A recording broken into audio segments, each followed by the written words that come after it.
ಬಹಳಷ್ಟು ಕಡೆ ಬಿಜೆಪಿ ಸಂವಿಧಾನವನ್ನ ಏನು ಅನುಸರಿಸ್ತಾ ಇಲ್ಲ, ಬದಲಾವಣೆ ಮಾಡ್ತಾ ಇಲ್ಲ ಅಂತ ಒಂದು ಆರೋಪಗಳಿವೆ. ಎಲ್ಲ ಕೂಗು ನಿಮ್ಗೆ ಹೇಳ್ಬೇಕಾದ್ರೆ ಈ ಸಂವಿಧಾನ ಜಾಥಾ ಇದೆಯಲ್ಲ, ಅಂಬೇಡ್ಕರ್ ಸಂವಿಧಾನ ಜಾಥಾ ಅಲ್ಲ, ಕಾಂಗ್ರೆಸ್ಸಿನ ಸಂವಿಧಾನ ಜಾಥಾ ಇದು. ಅಂಬೇಡ್ಕರ್ ಸಂವಿಧಾನ ಜಾಥಾ ಇಲ್ಲ. ಸಿದ್ದರಾಮಯ್ಯ ಮತ್ತೆ ಜಿಲ್ಲಾ ಮಂತ್ರಿಗಳ ಸಂವಿಧಾನ, ಅದರಿಂದ 18 ಗ್ಯಾರಂಟಿಗಳು ಅಂಟಿಸ್ಕೊಂಡು ಬರವಣಿಗೆ. ಅಂಬೇಡ್ಕರ್ ಸಂವಿಧಾನ ಏನ್ರಿ? ಅಂಬೇಡ್ಕರ್ ಸಂವಿಧಾನ ಚೆನ್ನಾಗೇ ಇದೆ, ಏನೂ ಆಗ್ತಾ ಇಲ್ಲ. ಅದಕ್ಕೆ ನಾನು ಹೇಳ್ಬಾರ್ದು, ಅವಕ್ಕೆ ಅರ್ಥ ಮಾಡ್ಕೋಬೇಕು. ಕೇಶವಾನಂದ ಭಾರತಿ ವಿಷಯದಲ್ಲಿ ಸುಪ್ರೀಂ ಕೋರ್ಟ್ ಜಡ್ಜ್ಮೆಂಟ್ ಕೊಟ್ಟಿದ್ದಾರೆ. ಸಂವಿಧಾನ ಏನು ಎಂತು ಹೀಗೆ ಯಾರು ಕೂಡ ಅದರ ಡೆಮಾಕ್ರೆಟಿಕ್ ವ್ಯಾಲ್ಯೂಸ್ ಏನಿದೆ, ಭದ್ರತೆ ಬುನಾದಿ ಯಾರು ಕೇಳು ಅಲ್ಲಾಡ್ಸಕ್ಕಾಗಲ್ಲ. ಸಂಸತ್ತಿಗೂ ಇಲ್ಲ ಅದು. ಆ ಸಂವಿಧಾನ ಅಷ್ಟು ಗಟ್ಟಿಯಾಗಿ ನಿಂತಿದೆ. ಅದಕ್ಕೆ ಇವರು ಸಂವಿಧಾನ ಜಾಥಾ ಯಾರೋ ಕಾಂಗ್ರೆಸ್ನವ್ರು, ಇಲ್ಲಿ ಬೇರೆ ಸ್ಟೇಟ್ಗಳಲ್ಲಿ ಇಲ್ಲ. ಕಾಂಗ್ರೆಸ್ಸಿನ ಸಂವಿಧಾನ ಜಾಥಾ, ಅವ್ರದೇ ಸಂವಿಧಾನ. ಬೇರೆಯವ್ರು ಯಾರೋ ನೋಡ್ತಾ ಇದ್ದೀರಲ್ಲ, ಕಿತ್ಕೊಂಡ್ ತಿರ್ಗಾ ಅವೇ ತಾನೇ ಸ್ತಬ್ಧ ಚಿತ್ರಗಳು ಮಾಡಿಕೊಂಡು ಭಾಷಣಗಳು ಮಾಡೋರು. ಐಕ್ಯತಾ ಸಮ್ಮೇಳನ, ಸಿದ್ದರಾಮಯ್ಯನ ಕೂಗ್ ಭಾಷಣ, ಇವು ಎಲ್ಲರೂ ಮುಖ್ಯ. ನಾವೆಲ್ಲ ಏನಿಲ್ವಾ? ಸ್ಪಷ್ಟವಾಗಿ ಹೇಳಿರ್ಲಿಲ್ವಾ? ಸಂವಿಧಾನಕ್ಕೆ ತಕ್ಕೆ ಬಂದ್ರೆ ಅಂತ ಪಕ್ಷ ಒಂದು ಸೆಕೆಂಡ್ ಇರೋದಿಲ್ಲ, ರಾಜೀನಾಮೆ ಕೊಡ್ತೀವಿ ಹೇಳ್ತೀವಿ. ಕಾಂಗ್ರೆಸ್ನವ್ರ ಕೇಳಿ, ಮಲ್ಲಿಕಾರ್ಜುನ್ ಖರ್ಗೆ ಕೇಳಿ ಇಳಿಸಿ, ಎಲ್ಲ ಅಧಿಕಾರ ಕಟ್ಕೊಂಡು ಕೂತಿರ್ತವೆ.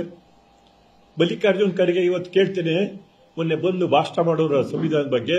1977ರಲ್ಲಿ ಕಾಂಗ್ರೆಸ್ ಅಲ್ಲಿ ಇದ್ರಲ್ಲ ನೀವು, ತುರ್ತು ಪರಿಸ್ಥಿತಿಯಲ್ಲಿ ಅದಕ್ಕಿಂತ ಹಿಂದೆ ಸಂವಿಧಾನ ಎಲ್ಲ ತಿರ್ಚಿ ತುರ್ತು ಪರಿಸ್ಥಿತಿ ಬಂದು ಆಂತರಿಕ ಸಮಸ್ಯೆಯಾಗಿ ಸಂವಿಧಾನ ತಿದ್ದುಪಡಿಯಾಗಿ 5 ವರ್ಷ ಇದ್ದಂತ ಚುನಾವಣೆ 6 ವರ್ಷಕ್ಕೆ ಹೋಗಿ ಪತ್ರಿಕಾ ಸ್ವಾತಂತ್ರ್ಯ ಕಟ್ ಮಾಡಿ, ಹಗರಣ ಕಟ್ಟೈಲ್ ಮಾಡಿ, ಎಲ್ಲ ನಾಯಕರುಗಳು ಜೆಪಿಯಿಂದ ಜೈಲ್ಗೆ ಹಾಕ್ದಾಗ ಸಂವಿಧಾನ ಕಂಪ್ಲೀಟ್ ಆಂತರಿಕ ಪರಿಸ್ಥಿತಿ ತಂದು ಧಕ್ಕೆ ಬಂದಾಗ ಖರ್ಗೆ ಎಲ್ಲಿಗೆ ಹೋಗಿದ್ರು? ಕಾಂಗ್ರೆಸ್ ಅಲ್ಲಿದ್ರು. ಆಗ ನಾವೆಲ್ಲ ಹೋರಾಟ ಮಾಡಿದಾಗ ಜೆಪಿ ಚಳವಳಿ ಸಂವಿಧಾನ ಉಳಿಸಿ ಅಂತ ಇವತ್ತು ಹೇಳ್ತಾರೆ ಅವರು. ಖರ್ಗೆ ಉತ್ತರ ಕೊಡ್ಲಿ? ಡಿಕ್ಟೇಟರ್ಶಿಪ್ ಬರುತ್ತೆ ದೇಶದಲ್ಲಿ ಅಂತ ಅಂದ್ಬಿಟ್ಟು ಸುಮ್ಮನೆ ಮಾತಾಡೋದಲ್ಲ. ಇವರು ಈಗ ಅವಕಾಶಗಳಿದ್ದಾಗ ಏನೇನ್ ಮಾಡಿದರೆ ಅಂತೆಲ್ಲ ಗೊತ್ತು. ಹೇಳಪ್ಪ. ಅಲ್ಲ, ನನಗೆ ಒಂದ್ ಕಡೆ ಜನಗಳಿಗೆ ಆತಂಕ ಹುಟ್ಟಿಸ್ತಾ ಇದ್ದಾರೆ ಅಂತ ಅನ್ಸಲ್ವಾ? ಯಾಕಂದ್ರೆ ಡಿಕ್ಟೇಟರ್ಶಿಪ್ ಬರುತ್ತೆ, ಬಿಜೆಪಿ ಮತ್ತೆ ಹೇಳಿದ್ನಲ್ಲ, ಯಾವ ಡಿಕ್ಟೇಟರ್ಶಿಪ್ ಇತ್ತು, ಏನಾಯ್ತು?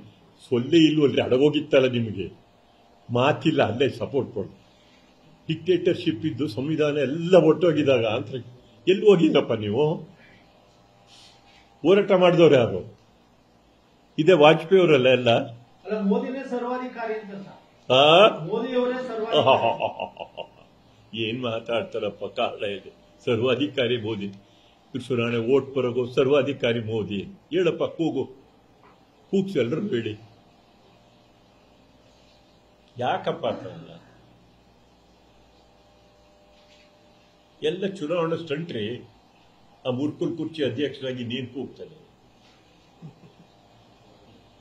ಸಂವಿಧಾನ ಆತಂಕದಲ್ಲಿದೆ ಅಂತ ಜನಗಳಿಗೆ ಸಂವಿಧಾನ ಯಾವುದೇ ಆಪತ್ತು, ಕಾಂಗ್ರೆಸ್ ಆಪತ್ತಲ್ಲಿದೆ. ಅಂಬೇಡ್ಕರ್ ಸಂವಿಧಾನ ಉಪಯೋಗಿಸ್ಕೊತಾ ಇದೆ. ಅಂಬೇಡ್ಕರ್ ಗತ್ತಿ ಸಂವಿಧಾನ ಗುರಾಣಿ ಅಂದ್ರೆ ಭಾರತ ಕತ್ತಿ ರೊಟ್ಟನ್ ಗುರಾಣಿ ಇಟ್ಕೊಂಡು ಹೊಟ್ಕೊಟ್ಟವೆ. ನೋಡಿ, ಇವಕ್ಕಿನ್ನೇನು ಇಲ್ಲ. ನೋಡ್ತಾ ಇದ್ದೀರಲ್ಲ ಈ ಗಿಮಿಕ್ಸ್, ಇವೆಲ್ಲ ಬರೀ ಓಟ್ಗೋಸ್ಕರ ನಾಟಿ. ಈ ಗ್ಯಾರಂಟಿ ಕಾರ್ಡ್ ಬಾಡಿ ಬಡವರು ನಾವು ಬೇಡ ನಾನು. ಏನಾಗಿದೆ? ಎಲ್ಲ ಹಣ ತಗೊಂಡೋಗಿ ಸುರಿದು ₹1 ಕೆಲಸ ಇಲ್ಲ, ಏನಿಲ್ಲ. ನಾನು ಅದು ಅವ್ರ ಪ್ರೋಗ್ರಾಮ್ಗಳ ಬಗ್ಗೆ ಕಾಮೆಂಟ್ಸ್ ಕೊಡಲ್ಲ. ಏನಪ್ಪ ಸಿದ್ದರಾಮಯ್ಯನವ್ರ ಮಾತು, 14,000 ಹಣಕಾಸಿನ ಸಚಿವ, 9 ತಿಂಗಳು ಆಡಳಿತ ನಡೆಸಿ